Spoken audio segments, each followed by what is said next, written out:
Bonjour, on behalf of the Office of Diversity, Inclusion, and Community Engagement and the Geisel School of Medicine. Welcome to our town hall. My name is Sean O'Leary and I am the director of DICE and also a tribal member from the Boys Fort Band of Chippewa Indians. Let me start us off by honoring those whose land we inhabit today. I will read a passage from Professor Colin Calloway's book titled The Indian History of an American Institution, Native Americans at Dartmouth.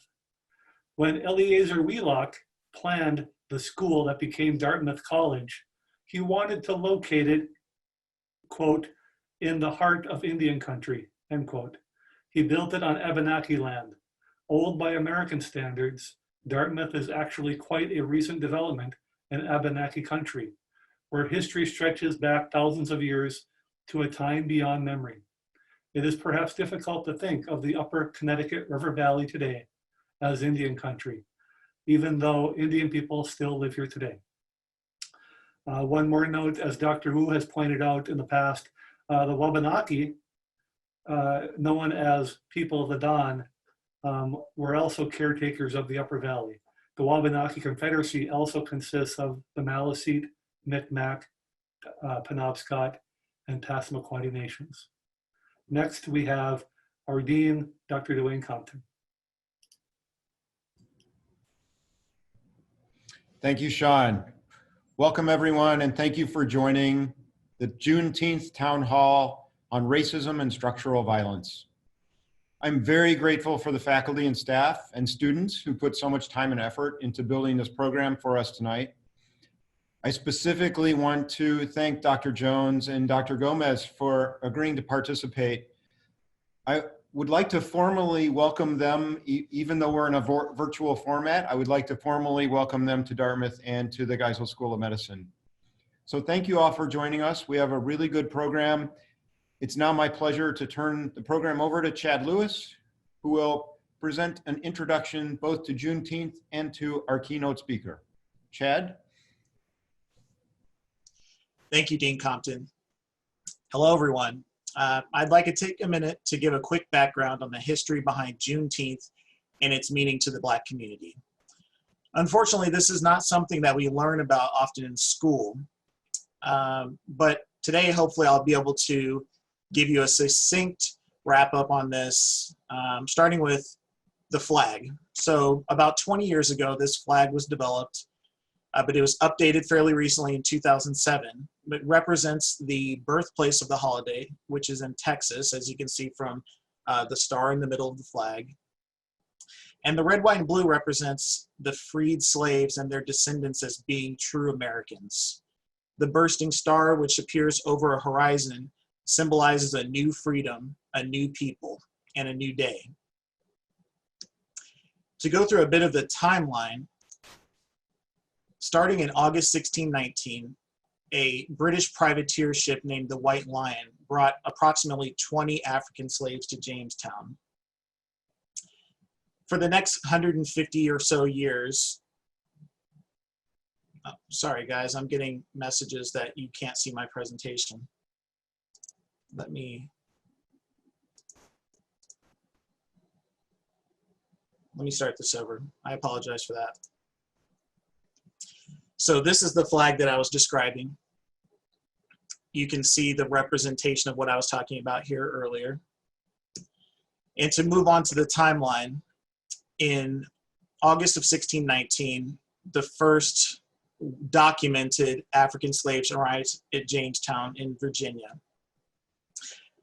Between then and 1776, when the Declaration of Independence was signed, the colonies were being built employing the slave labor. But as America was celebrating its independence from British rule, not all of our citizens were free.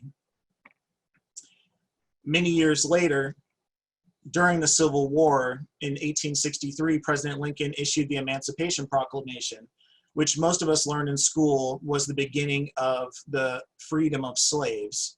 But what a lot of people don't know is that that was directed towards the Confederate States, which obviously did not comply with the Union directive and did not free their slaves.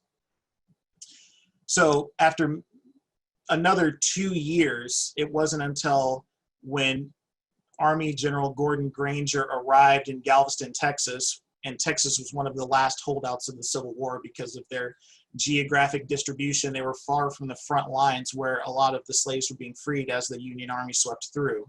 So many slave owners would move their slaves to Texas. So by the time General Granger arrived there were approximately 250,000 slaves that had not yet learned that they were even free. So he announced General Order Number 3, which essentially encouraged a employer-employee relationship to develop. But many slaves did not want to stick around, and they tried to flee in an event that was called the Scatter.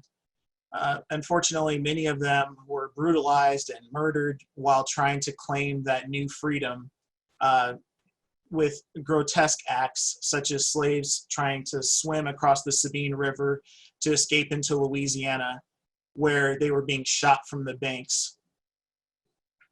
Today, the history has changed significantly. In 1968, Dr. King's Poor People's Campaign held a Juneteenth Solidarity Day, which connected the civil rights struggle to the holiday.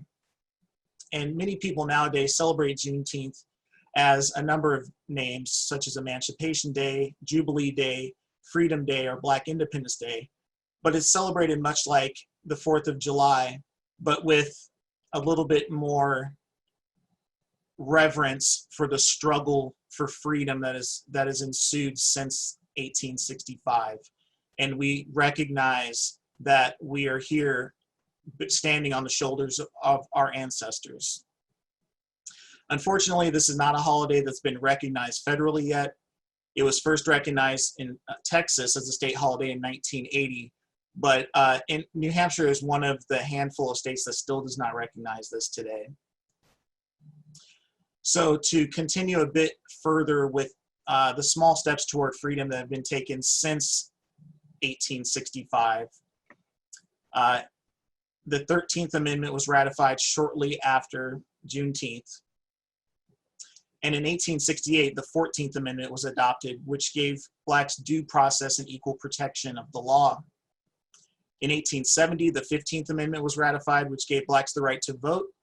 And together, those three amendments are considered the Reconstruction Amendments following the Civil War. However, just like the Emancipation Proclamation, it took some time for Blacks to fully achieve the freedom that these laws proclaimed. Some would say that we still are fighting for freedom and equality to this day, even after these landmark events. Some of you may have seen this picture, and I think that it's a pretty powerful image that I'd like to close with. This is a group of Tulane medical students of African-American descent who are standing on slave quarters at the Whitney Plantation in Wallace, Louisiana. And a very powerful quote that came from them is that we are our ancestors' wildest dreams. So while Juneteenth is a holiday of jubilation in which Black communities remember their enduring fight for freedom and they can celebrate their culture and connection through shared history, I would ask you to take the next few days to really try to educate yourselves, read into this, and help us celebrate this newfound freedom. And with that, I would like to introduce our keynote speaker. It is an honor and a pleasure because as a graduate student, her allegories on race and racism were canonical articles in the public health curriculum. Since then, I've had the pleasure of viewing her as not only a role model, but as a mentor. She's a family physician and an epidemiologist who, as you can see from these bullets here, has had an illustrious career. She focuses her work on naming, measuring, and addressing the impacts of racism on health and well-being of the nation. And her work illuminates topics that are otherwise difficult for many Americans to understand or discuss. So with that, please give a warm welcome to Dr. Jones. Thank you very much, Chad. This is an amazing town hall already. Thank you for that very important history. And I am looking forward now to sharing some allegories with you all and some definitions that can help us all engage in important discussion that's actually the nation is engaging in now, which is a conversation and a campaign against racism. When I was president of the American Public Health Association 4 years ago, I launched our association, and as many other associations and our state affiliates and communities and the like, in a national campaign against racism that had 3 tasks. The first was to name racism, because in this country, you may notice that there are many who are in staunch denial that racism continues to exist or have any impacts, much less profound impacts on the health and well-being of the nation.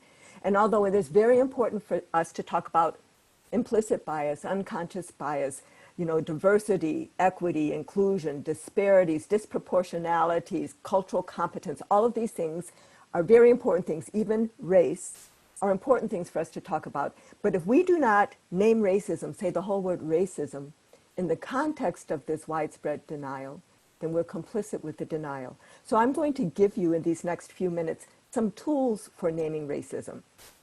The second task in this national campaign is to ask the question, how is racism operating here in my institution, in my neighborhood, in my child's school, in this country, with regard to police killings of unarmed Black and brown men and women? How is racism operating here so that we can identify targets for action? And so I'm going to just very quickly give you a framework for taking that question wherever you are to help generate some list of possible targets or foci on which we can be concentrating. But then, after naming racism, after identifying the mechanisms, we need to organize and strategize to act.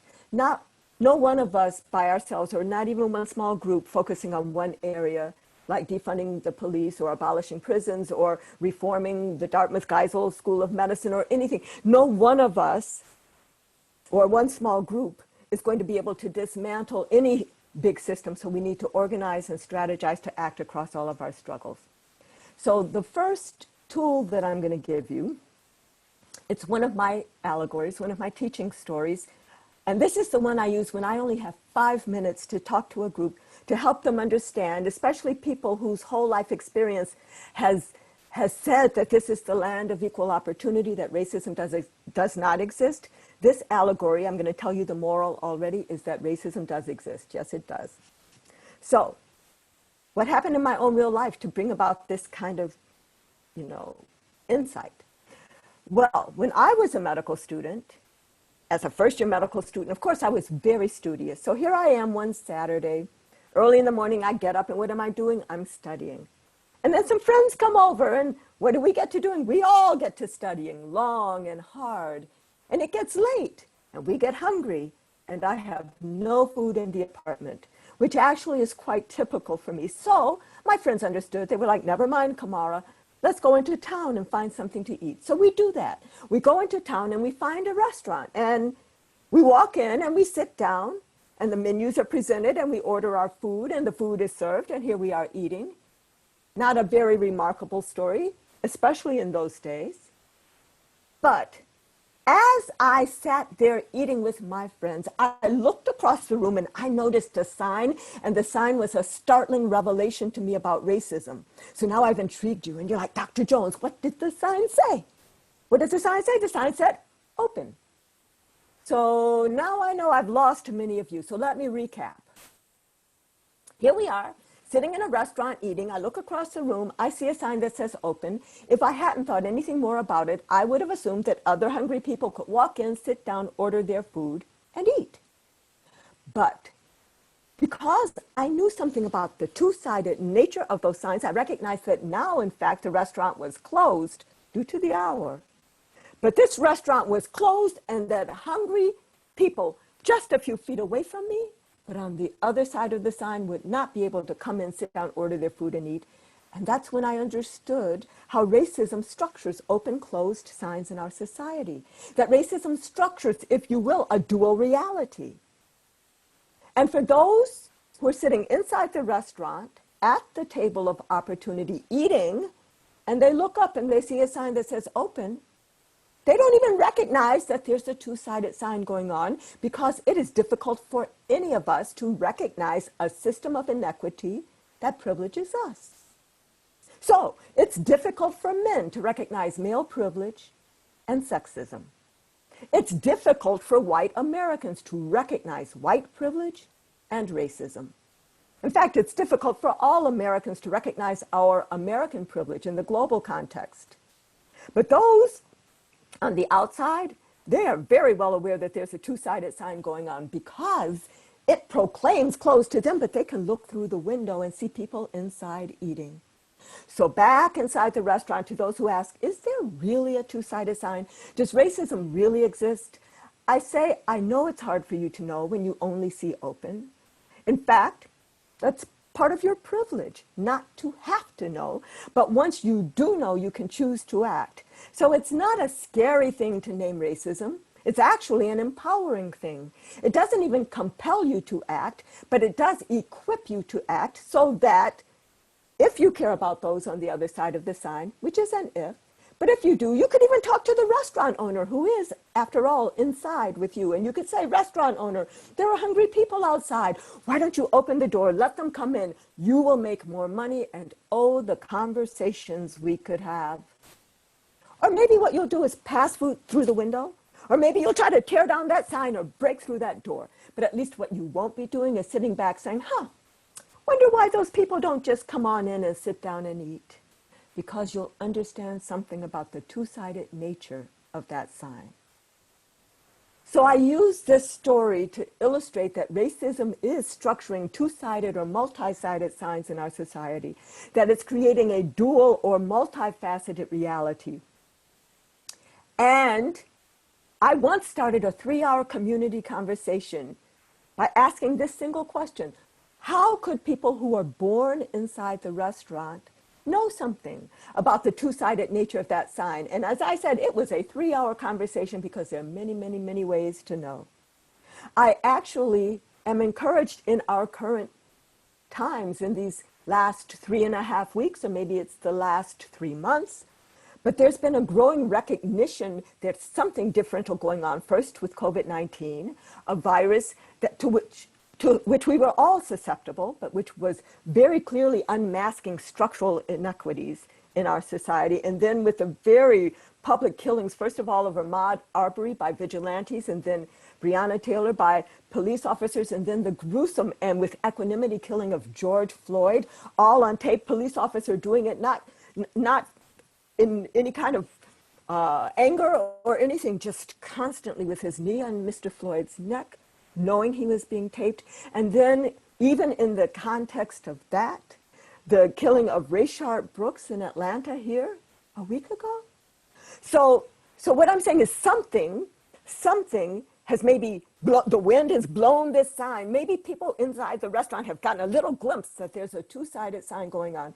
A friend of mine said maybe it wasn't that the wind blew it, maybe a brick went through that window, but whatever, I am encouraged that more people are having an awareness that racism does exist. They're naming racism, systemic racism, structural racism. People who never a year ago would assert that Black Lives Matter are now recognizing the importance of that assertion. So I hope that you all will remember this story, share it with at least somebody else today. But I'm going to carry on because I spent more time on this than I had thought I would, just to define racism, because I've said the word now about maybe 10 times. So what do I mean when I say that word, racism? First of all, I'm clear that I'm talking about a system. So I'm not talking about an individual character flaw or a personal moral failing or even a psychiatric illness, as some people have suggested, even though racism can manifest in those ways. But in its essence, racism is a system of power. And a system of doing what? It's a system of doing two things, of structuring opportunity and of assigning value. And on what basis is the opportunity structured, and on what basis is the value assigned? It's based on so-called race, based on the social interpretation of how one looks, which is what we call race. Just quickly, you look at me in most parts of this country and I'm clearly Black. But if you were to look at me in some parts of Brazil, I'd be just as clearly white. If you were to look at me in South Africa, I'd be just as clearly colored. Here I am, same physical appearance, but the social interpretation of my appearance in those three settings would assign me to three different racial groups. And furthermore, if I were to stay in any of those settings long enough, then my health outcome would take on that of the group to which I've been assigned, even though I'd have the same genes in all three places. So understanding, and that's not just because of my particular appearance. I am going to assert to you that for everybody listening to my voice, there is some other place on this earth where your so-called race, as you are living it in this country today, is different. So understanding that race is not biology, certainly, that race is, in fact, the social interpretation of how one looks in a race-conscious society. We're seeing now that racism is the system that operates on that substrate, both historically and in this present day, to structure opportunity and assign value. And the impacts of this system include that it unfairly disadvantages some individuals and communities. And when we do think about racism in this country, which is until recently not often enough, but when we do, we understand that aspect of racism. But it shouldn't take us long to recognize that every unfair disadvantage has its reciprocal unfair advantage, the open-close sign. And so racism is also unfairly advantaging other individuals and communities in this country.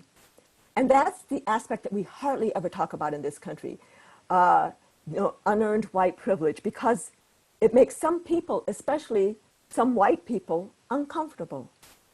And if you feel uncomfortable now, I used to say when I was talking, shake it off, I'll tell you more stories. But now I am coming to understand that for each of us, the edge of our comfort is our growing edge. So if you feel uncomfortable when I talk about unfair advantage or unearned white privilege, what I'm going to ask you to do is lean into that discomfort, because that is your growing edge. But even as we acknowledge, okay, the system is either unfairly disadvantaging or unfairly advantaging individuals and communities, racism is sapping the strength of the whole society through the waste of human resources. It's doing it when we don't vigorously invest in the full, excellent public education of all of our kids, because the blinders of racism have made some decision makers think there is no genius in the barrios or the ghettos or on the reservations. We can get along very well, thank you, without these kids. Those same blinders that don't value all of us have also made us as a nation complacent with what I describe as the wholesale warehousing disproportionately of so many Black and brown men in our prison system.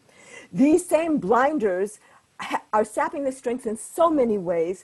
We need to be lifting up this aspect, this impact of racism in our media stories, in our data collection, in our conversations around our dinner tables. Because when people assert that Black lives matter, it goes beyond just Black lives matter. Black lives are precious. Black lives are genius. Black lives are leadership. Black lives are creativity and artistry and generosity and love. And when we constrain the expression of Black lives by not investing in the full education or locking people away or by killing them with vigilante groups and police officers in all of the ways that we slowly or quickly kill people, environmental racism, all of that. When we do that, that is not just a problem for the person who's been lost or their family or the communities which are suffering. It's a problem for the whole nation. I just want to say one more thing before I leave this slide, which is that there are many people in this country who think that there are maybe two states of being in this country, that there's disadvantaged and then there's normal. And the reason that many people think that there's disadvantaged and normal is that we as a nation are ahistorical. And people do not understand that their so-called normal is built up on a whole mountain of unfair advantage. So that's why I really appreciated Chad Lewis's and the whole team's opening with history. I appreciated the land acknowledgement. We need to be grounded in history so that we do not get confused. More on that in a minute in my presentation. I want, because I'm speaking to, health folks in training or health trainers, people, the faculty, the residents and interns, the students and other people involved in this institution. We're all about health. So you might be wondering, Dr. Jones, that's all well and good in terms of defining racism as a system. Okay, I can get that. But how does racism turn into differences in obesity prevalence between communities, or differences in asthma prevalence, or differences in the numbers of people dying with COVID-19 once they're infected, or even differences in the proportions of people from different groups who are getting infected in the first place. How does racism turn into differences between different populations in the numbers of our babies dying before their first birthday, or the numbers of our young women who are dying in pregnancy-related deaths? So I find it useful when trying to figure out how does racism get into the body, and then what can we do about it, to think about 3 levels of racism, which I describe as institutionalized, now described as structural, same thing. You know, this framework is now 30 years old. It was published 20 years ago. You know, now a little more light is getting shown on it, right? But institutionalized or structural racism, personally mediated racism, and internalized racism. So I am going to define each of these levels of racism, give you very briefly some examples of how they can impact health, and then illustrate them with another of my teaching stories, my Gartner's Tale allegory. So institutionalized racism is the system, if you will. It's the constellation of structures, policies, practices, norms, and values, which taken together result in differential access to the goods, services, and opportunities of society by race.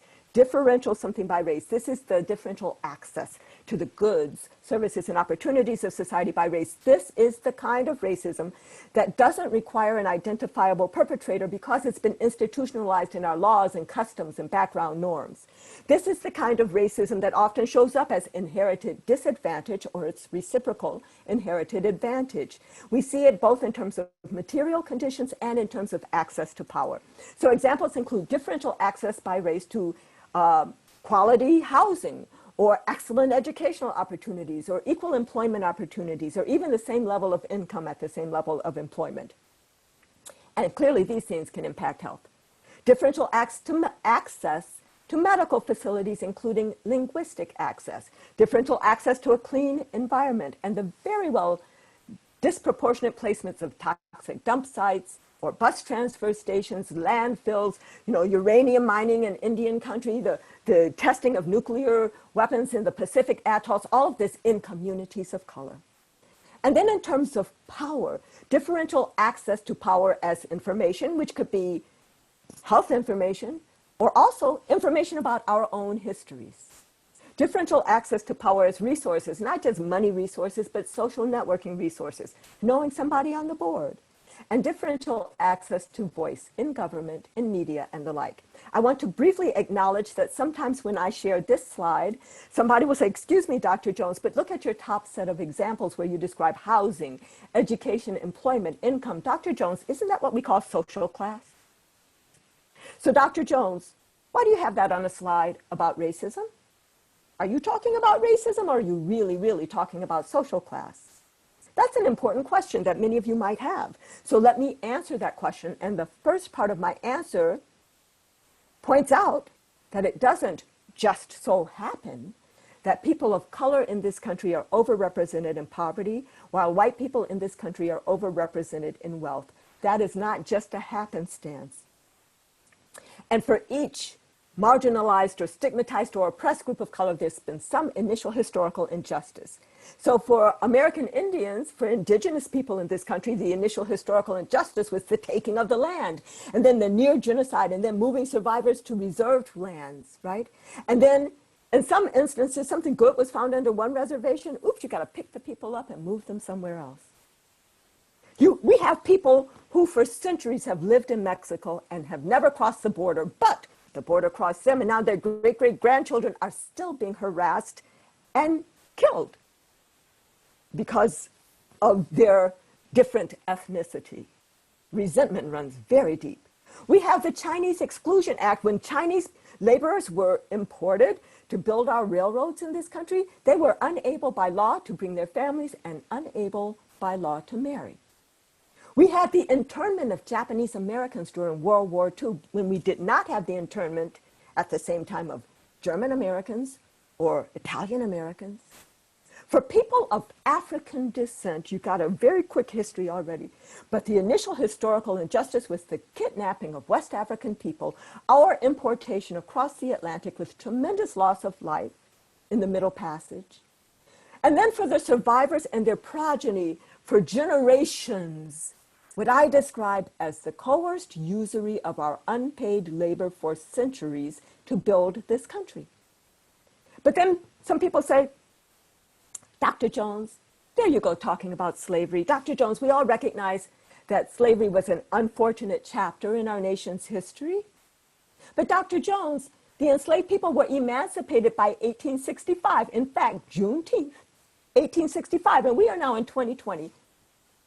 That makes it 155 years ago. All else being equal, don't you think the impacts of slavery would have washed out by now? But the key phrase in that question is the answer to the question, all else being equal. All else has not been equal since 1865, and all else still is not equal today. And there are what I describe as present day contemporary structural factors in our laws and customs and background norms that are perpetuating each of those initial historical injustices. And these contemporary structural factors are part and parcel of institutionalized racism, structural racism. So when you ask me, am I talking about racism or am I really talking about social class? My answer is that institutionalized racism explains why we even see an association between social class and race in this country. That's a very important aha. Now, sometimes people think that if you think about racism, then you don't care about poor white people. I care very much about poor white people, poor black people, poor Latinx people, poor American Indian people, poor Asian people, poor every kind of people, right? This is not an either or anti-poverty or anti-racism. It's a both and. And if you only had an anti-poverty stance without addressing racism, you would not deal with the problem. So that's another important insight. And then the last thing I want to say is that structural racism or institutionalized racism can show up as, acts of doing, acts of commission, as well as acts of not doing, acts of omission. And very often, institutionalized or structural racism shows up as lack of action, inaction in the face of need. The second level of racism, personally mediated racism, I define as differential assumptions about the abilities, motives, and intents of others by race, and then differential actions based on those assumptions. So this is what most people think of when they hear the word racism. Somebody did something to somebody. It includes the different idea, the prejudice, and the different action, the discrimination. And examples include police brutality, when a police officer thinks that your cell phone looks like a gun, or the police officer thinks that you're resisting arrest when they have their knee on your neck? I don't know, but so there's a whole litany of names that I could call. I'm going to hold that for right now. I used to take minutes just calling the names of people who had come to national attention. And as I said before, these killings of unarmed Black and brown and indigenous men and women, that is not just hurting the family of the deceased.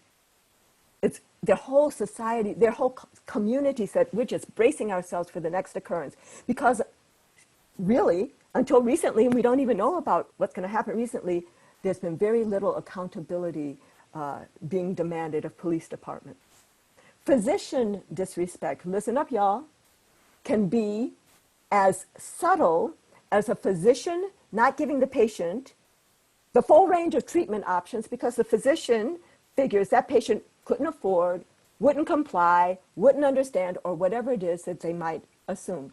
Or it could be quite blatant, like sterilization abuse, which has had many iterations in our nation's history in the South, on Puerto Rico, lots of that. Shopkeeper vigilance, being followed around in stores, or waiter indifference, not getting quick, respectful treatment. These are just two examples of what some people describe as everyday racism, or microaggressions, the subtle communication of disrespect, which might actually be underlying some of the elevated blood pressures that we see in communities of color, blood pressures that don't even go down at night. And then teacher devaluation, which is a very important manifestation of personally mediated racism, because if a teacher looks at a young child and thinks that child can't learn and puts them off in the attention deficit disorder track, that child will not even know their full potential, much less have the opportunity to develop to their full potential. So like institutionalized racism, this level of racism can be through acts of doing as well as acts of not doing. But even more important is that this level of racism, personally mediated racism, can be unintentional as well as intentional. You do not have to have intended to do something racist to have had a racist impact. And I'll just point out that some people call this level interpersonal racism. I call it personally mediated racism, even though that's a bit of a tongue twister, because I am still understanding racism as a system, and this is the system mediated through people. The third level of racism, internalized racism, I'm defining here from the point of view of members of stigmatized races as acceptance by members of stigmatized races of negative messages about our own abilities and intrinsic worth. I do acknowledge, as some of my colleagues who do anti-racism training have pointed out to me, that the internalized sense of entitlement that many white people walk around with, that's also internalized racism. Don't have it on this slide because for the longest, I couldn't even imagine how an internalized sense of entitlement would turn into bad health outcomes. Although now I'm recognizing maybe an internalized sense of entitlement toward it is at the root of what some people are describing as diseases of despair in white populations. So the suicides, the opioid epidemic and the like. But for the rest of the slide, I'm still talking about this from the point of view of members of stigmatized races. So examples include self-devaluation, feeling maybe I'm really not as good as. Maybe I shouldn't try to graduate from high school or apply to that college or try to live in that neighborhood or get that job. It also turns into the white man's ice is colder syndrome. That phraseology comes from my parents' generation and perhaps generations before theirs. And what it meant then and what it still means today for people of color is say that, I'm black and I need a lawyer. I might seek out a white lawyer over a black lawyer. Or if I'm sick, I might prefer the white doctor over the black doctor. In fact, if my lemonade were warm, I might go way down the street to get the white man's ice over the black man's ice, deeply believing that the white man's ice is colder, deeply internalizing the myth of white superiority. Internalized racism shows up as resignation, helplessness, hopelessness, which turns into self-destructive health behaviors. It also turns into not registering to vote or not voting even if you are registered. And like I'm telling you people, all of us need to be involved in the political process right now. There are so many forces trying to take the vote from many populations in this country that we cannot let that happen because of an internalized sense of, resignation, helplessness, and hopelessness. But at its root, internalized racism really is about members of stigmatized races accepting the limitations to our own full humanity of the box into which we've been placed. And when you hear young high school students of color, where one of the friend group is trying to be the valedictorian and the others are teasing her or him by saying, well, so-and-so is just trying to be white, we need to challenge that. Because since when did white people claim exclusive access to excellence? They did not. So now I'm going to illustrate these three levels of racism and the relationship with my Gartner's Till allegory. So I'm briefly stop sharing so that you guys can see me because I've been using my hands a lot, but I'm really going to start using my hands now. So this story, like others, is based on something that happened in my own real life. So first I'm going to tell you what happened in my own real life, and then I'm going to make it a story about racism. So my husband and I had been married for about a year. And we moved down to Baltimore for me to finish my PhD at Hopkins. And we bought our first freestanding house, cute little house, with a big wraparound porch with flower boxes dotted all on the porch. And it was October when we bought the house, so it wasn't really the time to plant then, but when spring came, my husband, who loves to garden, ran out with our marigold seed, going to decorate our cute little house. But then he came right back in and he said, Camara, some of these boxes have dirt in them, but some of the boxes are empty. I need to go down to the gardening store. So he does. He goes to the gardening store and he hauls back big old bags of potting soil. And then we fill up the empty boxes. And then we take equal numbers of our marigold seeds and we plant them in all the boxes and we water all the boxes the same. And then because I am not the gardener in the family, by this time I'm exhausted, right? So I'm just going to sit back and be delighted. Well, about 3 weeks later, I'm walking out of my front door and I finally pay attention to these boxes. And what I saw made me literally stop in my tracks. Because what I saw made me think we had planted completely different species in some boxes versus others. Because some boxes were full of plants and the plants were tall and vigorous looking, while other boxes just had a few plants in them and they were scrawny and scraggly looking. And then I realized what had happened. That potting soil that my husband had brought was rich, fertile soil, so that every single seed planted in the rich, fertile soil had sprouted. The strong seed had grown very tall and vigorous, but even the weak seed had made it halfway up. But that old soil that we found there turned out to be poor rocky soil. So the weak seed planted in the poor rocky soil just died. And even the strong seed in that poor rocky soil had to struggle to make it to a middling height. And maybe some of you listening to me are also gardeners. Maybe you've composted half of your garden. So maybe you've seen this image with your real eyes. And the image, of course, is about the importance of the soil, the importance of the environment. But now, I'm going to make this a story about racism by introducing a gardener. So now I'm going to have a gardener who has two flower boxes, one which she knows to have rich, fertile soil, and one which she knows to have poor, rocky soil. And she has seed for the same kind of flowers, except some of the seed is going to produce pink blossoms, and some of the seed is going to produce red blossoms. And the gardener prefers red over pink. So what does she do? She takes the red seed, puts it in the rich, fertile soil, pink seed in the poor rocky soil, and 3 weeks later in her flower boxes, she sees what I saw in mine. In that rich, fertile soil, all the red seed sprouts, strong red seed, tall and vigorous, weak red seed makes it halfway up. In that poor rocky soil, the weak pink seed dies. Here comes the strong pink seed, just struggling to make it to a middling height. And then in those two flower boxes, those flowers go to seed. And the next year, the same thing happens. And then those flowers go to seed. And year after year after year after year after year, the same thing happens until finally, about 10 years later, the gardener's looking at her flower boxes and she says, you know, I was right to prefer red over pink. So we're going to interrupt this story for a moment to say that the first part of this story is how institutionalized or structural racism works, where you had the initial historical injustice of the separation of the seed into the two types of soil. You have the contemporary structural factors of the flower boxes keeping the soil separate. And then, through inaction in the face of need, perpetuation of the inequity. But let's pick this story back up and say, okay, well, where is personally mediated racism in this garden? Well, the gardener's looking at the red flowers and she's thinking, oh, those red flowers are so beautiful.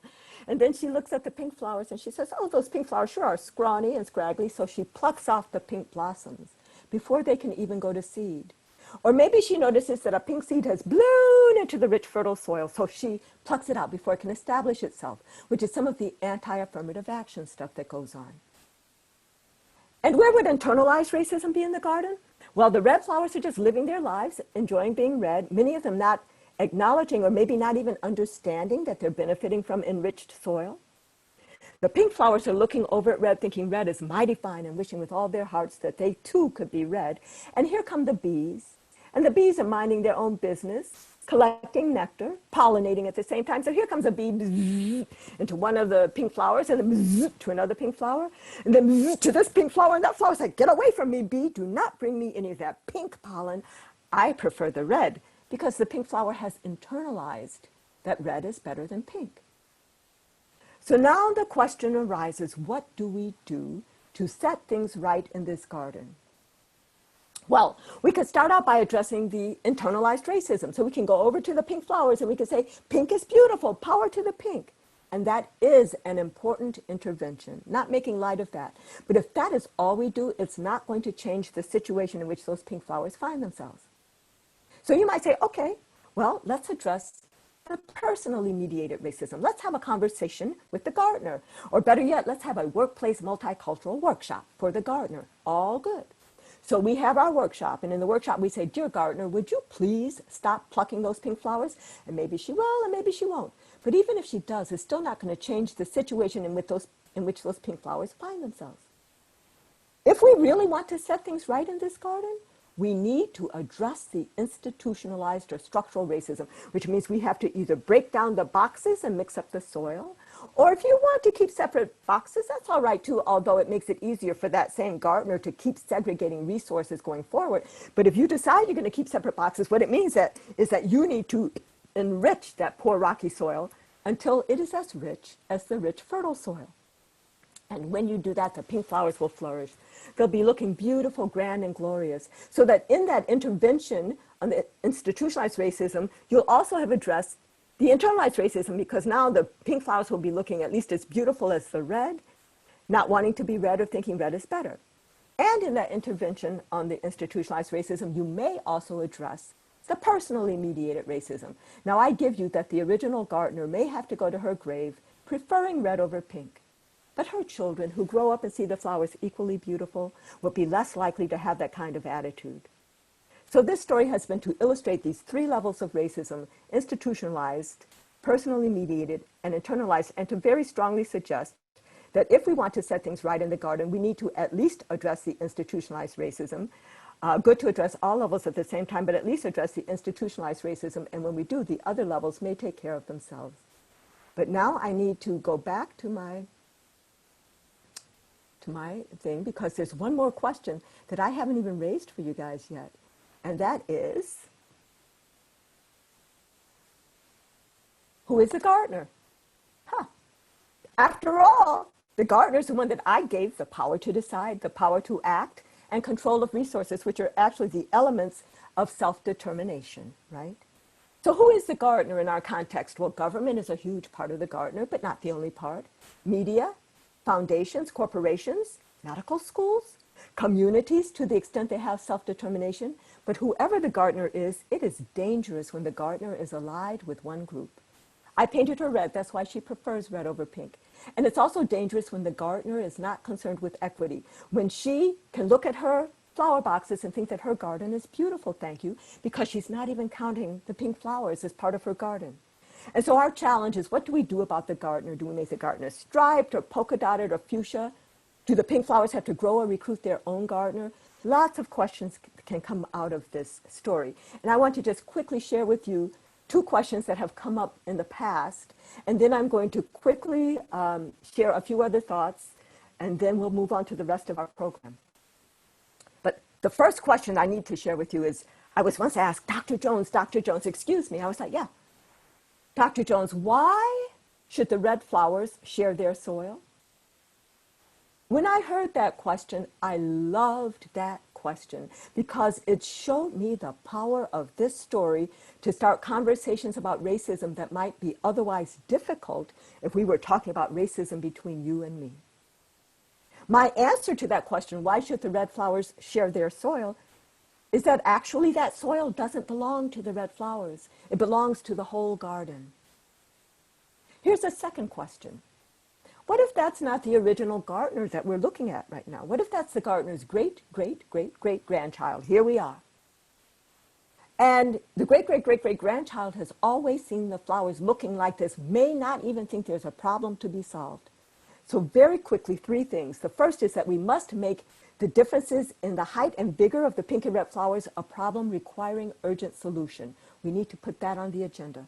But then you might say, didn't we put that on the agenda? Didn't we have an initiative to eliminate racial and ethnic health disparities by the year 2010?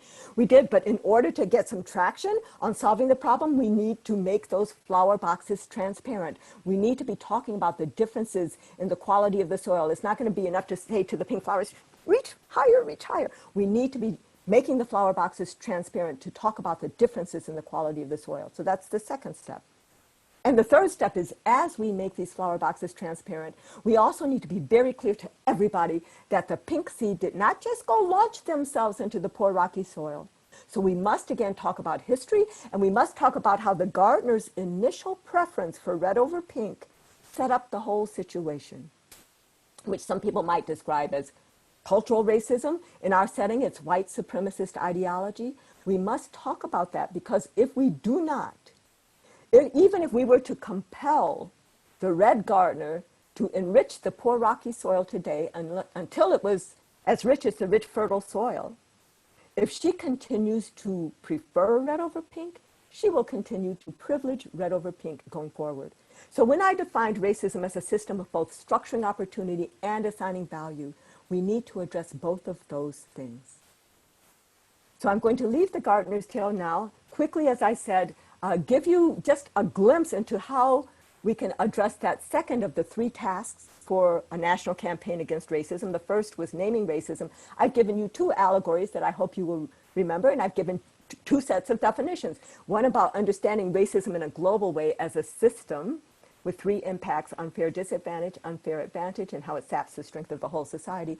And then also a definition of racism and three levels of racism, so you can understand how it turns into health outcomes. So This question, how is racism operating here, is actually a legitimate question because racism is a system. It's not a cloud or a miasma that we can't get a handle on. It's a system with identifiable and addressable mechanisms which are in our structures, policies, practices, norms, and values, where structures are the who, what, when, and where of decision making, especially who's at the decision-making table and who's not, what's on the agenda and what's not. Policies are the written how of decision-making. Practices and norms are the unwritten how of decision-making, and values are the why. And if I had had more time, I would show you, I can take this question anywhere. How is racism operating here in my child's school? How is racism operating here in police killings of unarmed Black and brown men and women? How is racism operating here in the disproportionate impact of COVID-19 on communities of color? And I have slides about that, but I don't want to take up too much more of your time. So just oh, I thought I had taken these out. So here we are. So with regard to police killings of unarmed Black and brown men and women, structures include the presence or absence of civilian review boards. That could be something that we could work on as a community or a group. The use of the grand jury system to indict police officers. This is actually, even though the district attorney in Atlanta already has ample evidence about what happened with the killing of Rayshard Brooks, they cannot indict the officers formally until a grand jury is pulled together. And in COVID-19, that's not going to happen for several months. The over-policing of communities of color, which causes more accidental interaction, if you will. The blue code of silence, when police officers will not speak out against another police officer. Now many police departments are mandating, not only do you need to say something, you need to intervene if you see somebody else doing something wrong. But that's another point of possible leverage. And then the view of Black men as inherently threatening. We need to really intervene on that one, because that is what makes it understandable if a police officer says, oh, well, I was afraid for my life, because there's this general cultural view of Black men as inherently dangerous or threatening. So these are just, top of mind ways that we could identify at each of these levels 5 different targets that we could address. And if we all addressed one, as I said, the system would reconfigure itself and get fancy. So we need a group on this one and a group on that one, and we all need to be organizing and strategizing to act. Again, I didn't know I had these here, so just very quickly, excess deaths of Black people from COVID-19, we're more likely to become infected because we're more exposed and less protected, and once infected, more likely to die because we're more burdened by chronic diseases with less access to health care, and mechanisms include residential segregation that leads to educational segregation and occupational segregation, so we're in more frontline jobs, also disproportionate incarceration, limited protective equipment, policy-wise for low-wage and essential workers, limited paid sick leave, the locations of testing centers as a practice and testing strategies have resulted in us not getting as many tests, not getting quick treatment, dying at home. The norms that are involved in people not even acknowledging that there are systems and that racism exists, including a narrow focus on the individual, which makes systems and structures invisible or irrelevant. The fact that we're ahistorical and act as if the present were disconnected from the past, and as if the current distribution of advantage and disadvantage were just a happenstance, and our endorsement of the myth of meritocracy, the story that goes something like this: if you work hard, you'll make it, not recognizing that, yeah, most people who've made it have worked hard, not everybody, but there are many, many other people working just as hard or harder who will never make it because of an uneven playing field, which has been structured and is being perpetuated by racism, sexism, heterosexism, all of these systems of structured inequity. And then values in our society, even when we think about how we're going to, in the case of local shortages, local scarcity of life-saving interventions like ventilators or emergency dialysis or the like, that many of these crisis standards of care that are being promulgated when we throw out the usual patient-physician interaction and we're like, you get it and you don't, who gets the last ventilator or who gets taken off the ventilator so somebody could get on. There's this hierarchy of evaluation by work role, with medical workers, essential workers being seen more valuable than other essential workers. For example, people in warehouses or meat packing plants or postal workers, age, existence of chronic diseases, and a skepticism about a lottery for rationing, which really underlies the fact that we really don't value all lives equally in this nation. So now, barriers to achieving health equity. These are 7 things that I think of as, I used to call them cultural barriers or societal barriers to achieving health equity. I think these are the values targets that we need to address. We know some of the structural targets we need to address, like the school to prison pipeline, or residential segregation by race, or the police departments and over policing. We know some of those things. These are the values ones. So I just gave you a little sense of the first 3 of my 7. The narrow focus on the individual that makes systems and structures invisible or irrelevant. It makes self-interest narrowly defined. We don't understand that there, but for the grace of God go I. We're all in this together. And we think, what can I do, as opposed to understanding that the question is really, what can we do as a collective? The ahistorical stance, acting as if the present were disconnected from the past, as if the current distribution of advantage and disadvantage were happenstance, and thinking that if things were this way when I was born, must have always been this way, must always going to stay this way, as opposed to understanding the history of change. And right now, in where we are in our nation, we need to be studying what has been the history of mobilizations that have caused positive change and mobilizations that have failed. We need to be looking at history right now. Myth of meritocracy, if you work hard, you'll make it. I talked about that. When we deny racism, then we are endorsing this myth of meritocracy, this myth of equal opportunity in this land. And you can deny racism a number of ways. You can say, I don't think racism exists, or you can never say the word racism. And if you never say the word racism, if you get to race, but you can't get the ism out, that's the system part, the ism. If you never say the word racism in the context of widespread denial, you're complicit with that denial. The 4th of my 7 barriers are this myth of a zero-sum game. If you gain, I lose, which fosters competition over cooperation. It masks the fact that inequity saps the strength of the whole society through the waste of human resources. It hinders the efforts to grow the pie. It's almost as if you think that here you are at a potluck dinner and you don't want me to come because you think I'm going to eat all your food, and you don't understand I am bringing cakes and pies and roast with me because you have undervalued me. Limited future orientation. The 2 parts of the future that any of us can touch today are the children and our planet. In this country, we do not have a 7 generations perspective in our decision making. What is the impact 7 generations, hence a 100-year plan, as many American Indian nations do? And we don't even have a how are the children focus like many East African peoples do, where they don't greet each other with hi, how you doing? They say, how are the children? And the answer they hope to hear back from you is, all the children are well.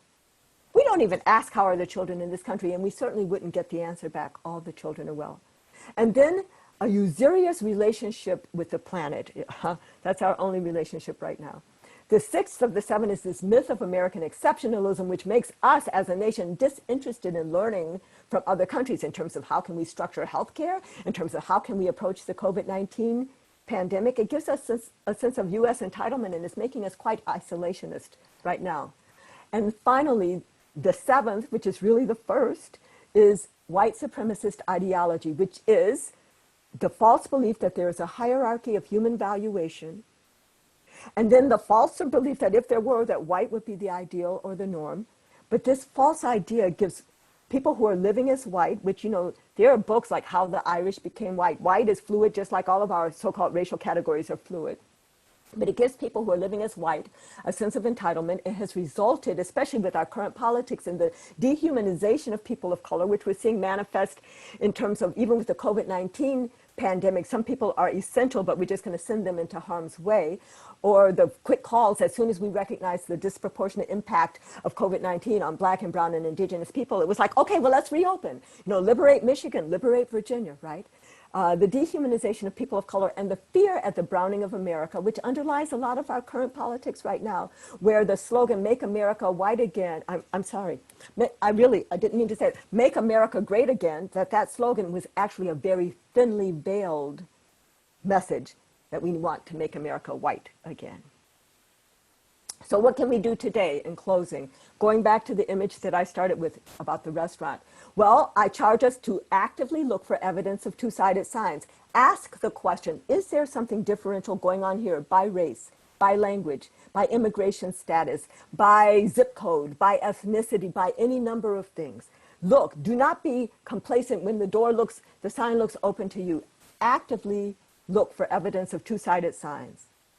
We need to burst through our bubbles to experience our common humanity. Each of us lives in a bubble of experience of our schoolwork, our jobs, our families, our community. Some of our bubbles are quite big and expansive with very thin soap bubble boundaries.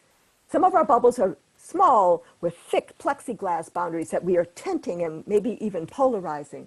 But whatever the size of our bubble is, very often in our bubbles, we do not know that just across town there are people who are just as kind, funny, generous, hardworking, smart as we are, who are living in very different circumstances.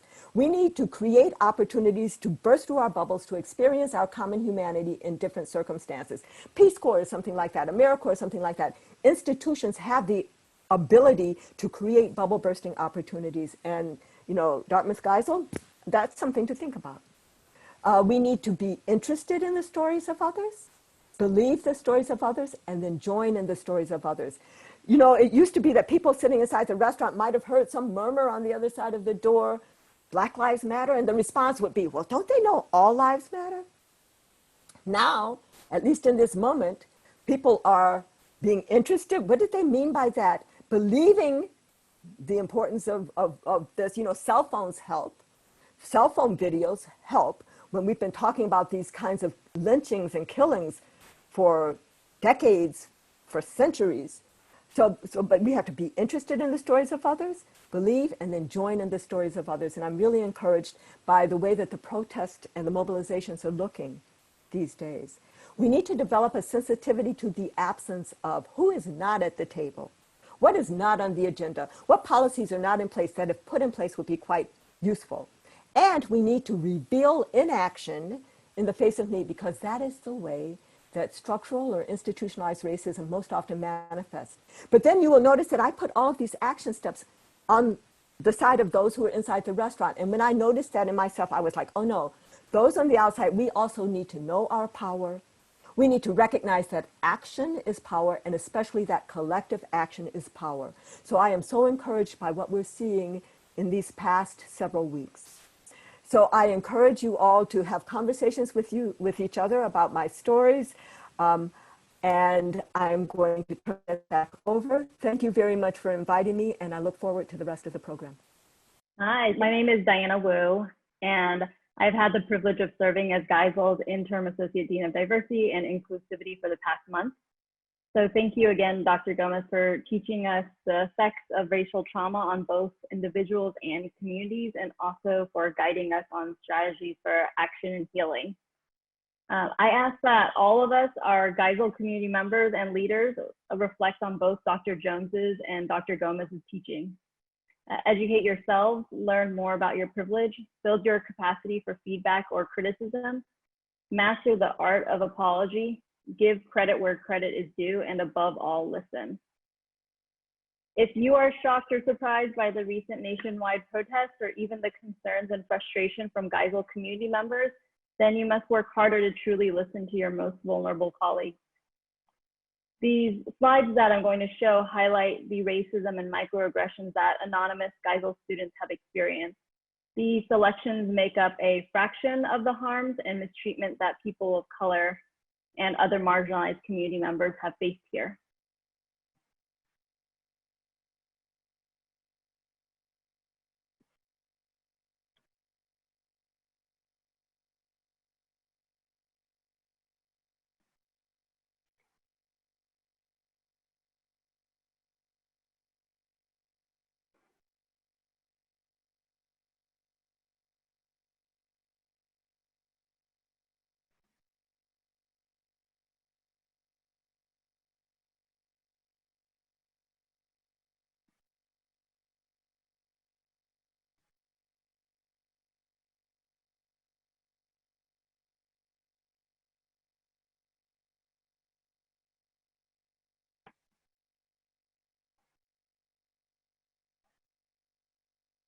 It is not enough to be passively colorblind.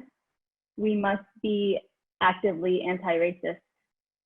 I encourage you to proactively develop your workplace teaching environment and social community into safe spaces for people of color and other marginalized communities. And why do we need safe spaces? Because there are valid fears of retaliation, workplace and educational insecurity, and physical harm. So shortly after this town hall, we will be sending out a community discussion guide to help you debrief from this town hall and also to develop actionable steps forward. The guide will also have resources which have been compiled by Geisel faculty, staff, and students. I encourage you to hold the debrief at the department level as change needs to occur at all levels. I am reassured that several leaders at Geisel and our partner institutions have already reached out to me in the past week regarding their plans to debrief and form committees dedicated to this work.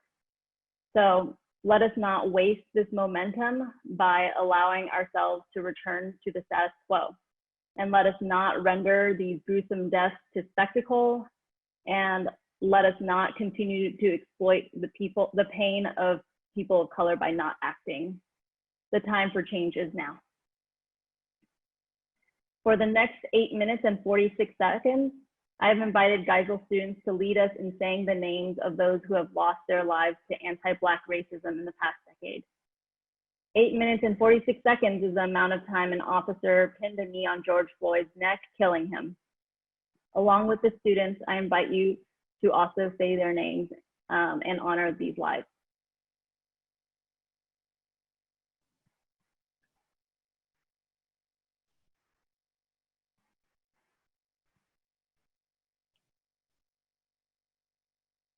Trayvon Martin, 17 years old. Eric Gardner, 44. John Crawford III, 22. Izell Ford, 25. Dante Parker, 36. Michael Brown, 18. Michelle Cusso, 50. Laquan McDonald, 17. Tanisha Anderson, 37. Akai Gurley, 28. Tamir Rice, 12. Romaine Brisbane, 34. Jerame Reed, 36. Matthew Ajibade, 21. Frank Smart, 39. Natasha McKenna, 37. DeAndre Dorsey, 32. Tony Robinson, 19. Anthony Hill, 26. Philip White, 33. Eric Harris, 44. Walter Scott, 50. William Chapman II, 18. Alexia Christian, 26. Brandon Glenn, 29. Jonathan Sanders, 39. Joseph Mann, 51. Salvado Elsewood, 36. Sandra Bland, 28.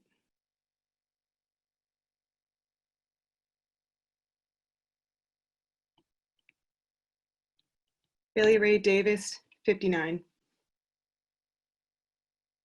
Samuel DuBose, 43.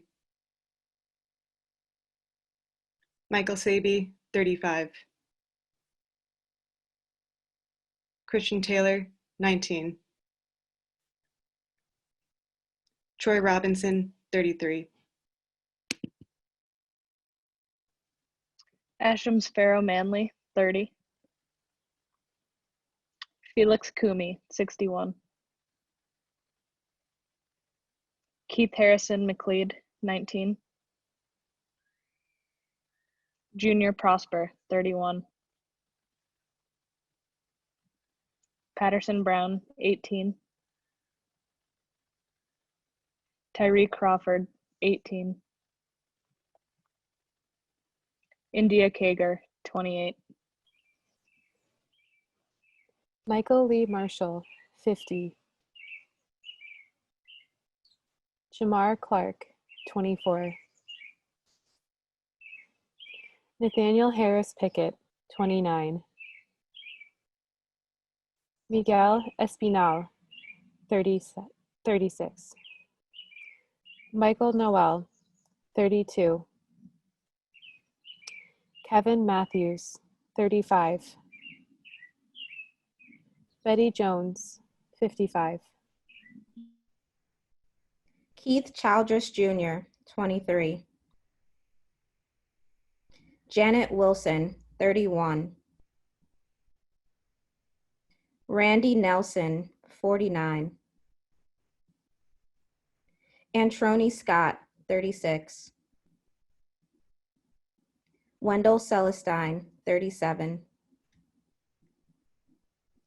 David Joseph, 17.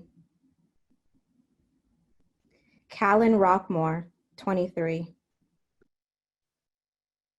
Christopher Davis, 21.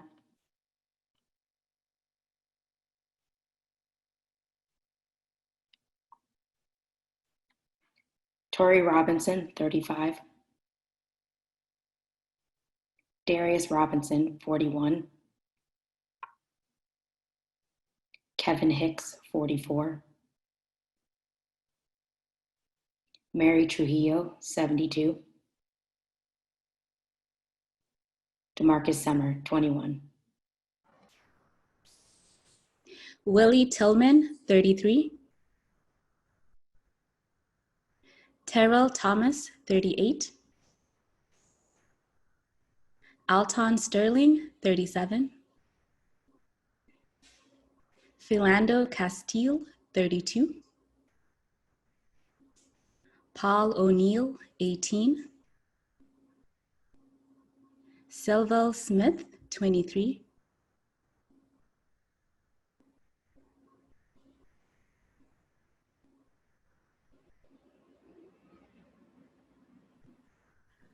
Alteria Woods, 21. Jordan Edwards, 15. Aaron Bailey, 45. Ronell Foster, 33. Stephen Clark, 22. Antoine Rose II, 17. Botham Jean, 26. Pamela Turner, 44. Dominique Clayton, 32. Tatiana Jefferson, 28. Christopher Whitfield, 31. Christopher McCorvey, 36. Eric Reason, 38. Michael Lorenzo Dean, 28. Ahmaud Arbery, 25. Breonna Taylor, 26. George Floyd, 46. Rayshard Brooks, 27.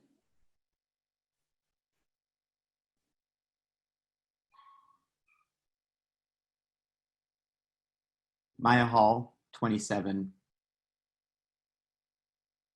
Nina Pop, 28. Tony McDade, 38. Raya Milton, 25. Dominique Remy Fells, 27.